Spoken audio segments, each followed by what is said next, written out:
Estamos lendo o livro de Hebreus, o pedacinho que eu não li quando eu gravei o livro que eu pensei que fosse todo, mas faltou esse pedaço. Então estamos lendo aqui Hebreus 10, vou dar um repasse rápido para a gente seguir aqui para pegar o fio da meada.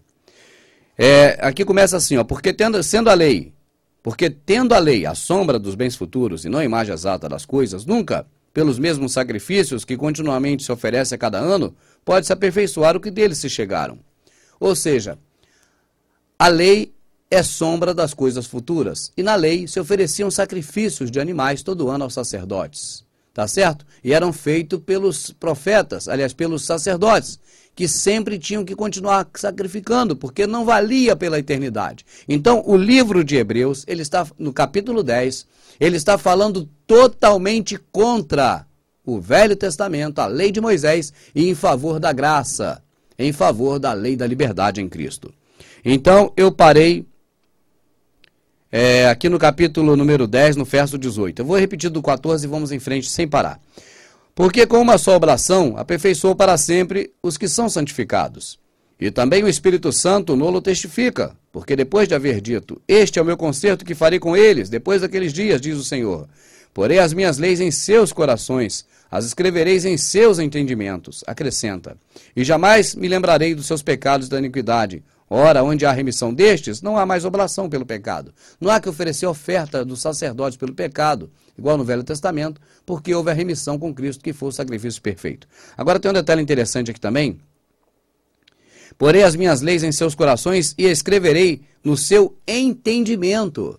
Nós temos que entender a lei de Deus. A lei de Deus, os 10 mandamentos daquela época que foi dada a Moisés.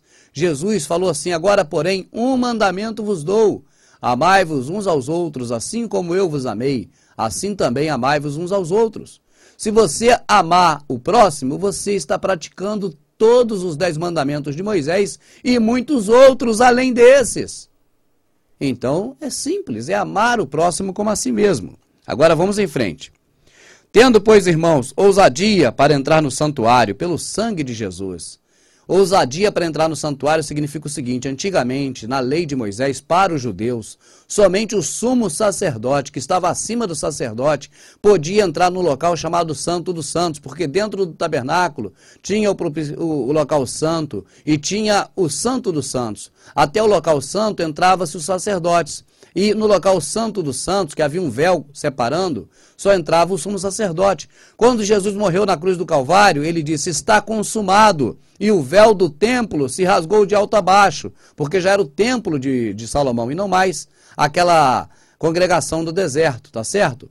Não era mais ali o tabernáculo, porque depois da construção da igreja de Deus, naquela época, lá o templo de Salomão, depois daquela época que foi construído o templo, então tirou-se o Santo dos Santos de dentro do tabernáculo de lonas, que era montado no deserto, porque o povo andava errante pelo deserto, e colocou-se ali no templo. E aí, quando Jesus morreu, não existia mais o tabernáculo, e sim o templo. E por isso é que diz assim, e o véu do templo se fendeu, se rasgou de alto a baixo, ou seja, espiritualmente falando, qualquer pessoa agora pode chegar à presença de Deus sem intermediário, porque o sangue de Jesus nos conduz. As pessoas dizem erradamente, o sangue de Jesus tem poder, o sangue de Jesus te repreenda, te cobre com o teu sangue. Nada disso existe perante a sã doutrina. Nada disso existe lendo a Escritura. Não fala nada disso. Fala que o sangue é o veículo para limpar o nosso pecado, é o purificador para limpar o nosso pecado e o veículo para nos transportar a Deus. Repara bem que eu vou ler de novo esse pedaço. Tendo, pois, 10:19, Hebreus 10:19.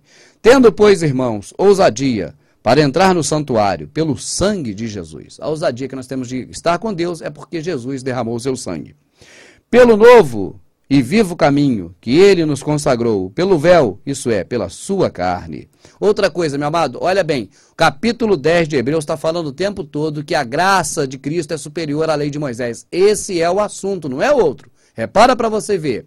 Fala coisas negativas sobre a lei e positivas sobre a graça. É esse o assunto. Olha aqui.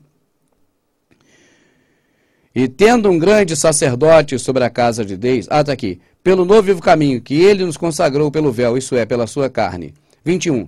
E tendo um grande sacerdote sobre a casa de Deus, Jesus, o sumo sacerdote, cheguemo-nos com verdadeiro coração, com inteira certeza de fé, tendo o coração purificado da má consciência e corpo lavado com água limpa.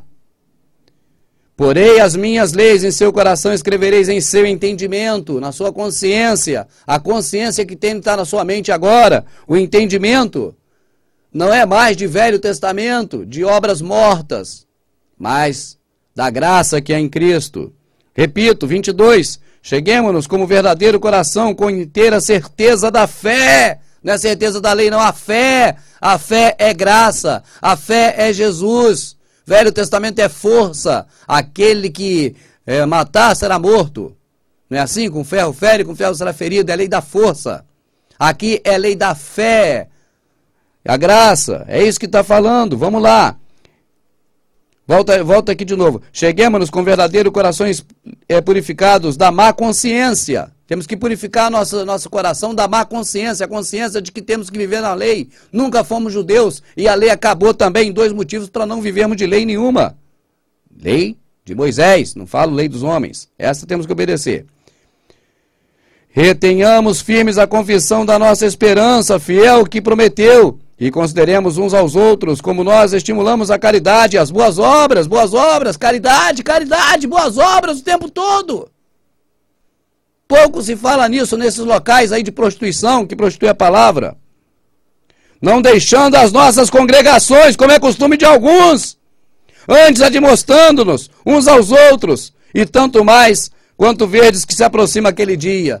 Não deixar a congregação, esses malditos do inferno, estão dizendo que é para não sair da denominação deles. Esses malditos cães gulosos do inferno estão dizendo que não deixar a congregação é não sair da denominação deles. Vai prostituir a sua mãe. Não prostitua a palavra, que ela é santa. Já prostituíram há muito tempo. E quantos e-mails eu recebo? Irmão Rubens, está escrito, eu não posso deixar a congregação. Leia 10 vezes, meu amado. Leia 20 se precisar, mas veja e entenda. Está falando justamente para não ir nesses locais, porque servem ao Velho Testamento. Não deixar as vossas congregações significa não sair da graça para a lei. Por acaso fala alguma coisa aqui em Hebreus 10, de que você estando na denominação de nome A, não vá para a denominação nome B?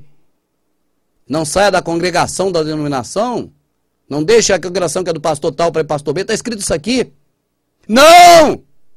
Está escrito para não deixar a graça e voltar para a lei como está fazendo, já fizeram todo mundo. Porque são cegos guiados por cegos.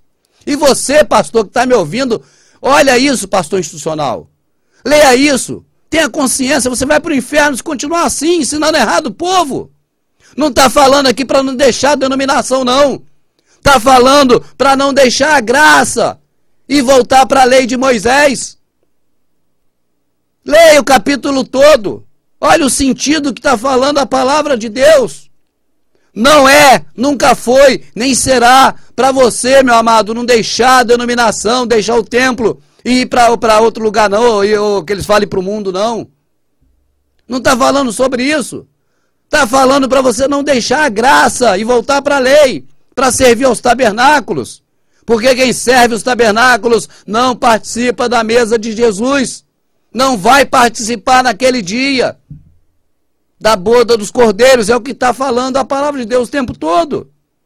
E esses cães gulosos do inferno, prostitutos da palavra, inventa história para botar medo na pessoa. Ainda diz para a pessoa não deixar a denominação, porque está escrito, não deixeis a congregação. Deixar a congregação aqui, meu amado, se você está sendo enganado, eu não quero falar mal de você, eu quero que você reconheça que está errado. Mas se você faz isso de propósito, você é um filho do diabo, porque ensina mentira. E me contesta na Bíblia aqui, vai, diz que é outra coisa. Me contesta aqui agora. Está aqui, é só escrever aqui embaixo, cadê que não escreve? Fala mal de mim que eu sou herege. Fala que eu tenho mulher na rua, que eu sou gay. Fala que eu fumo maconha, que eu cheiro cocaína. Fala qualquer mentira de mim, da minha pessoa. Fala, mas contra a palavra você não pode falar. Está escrito assim o tempo todo. É para não deixar a graça e voltar para a lei. Se eu estou falando errado, não escreve para me atingir, não. Escreve aqui o que está escrito na palavra. Responde aí que eu espero. Acabou o tempo, que pena.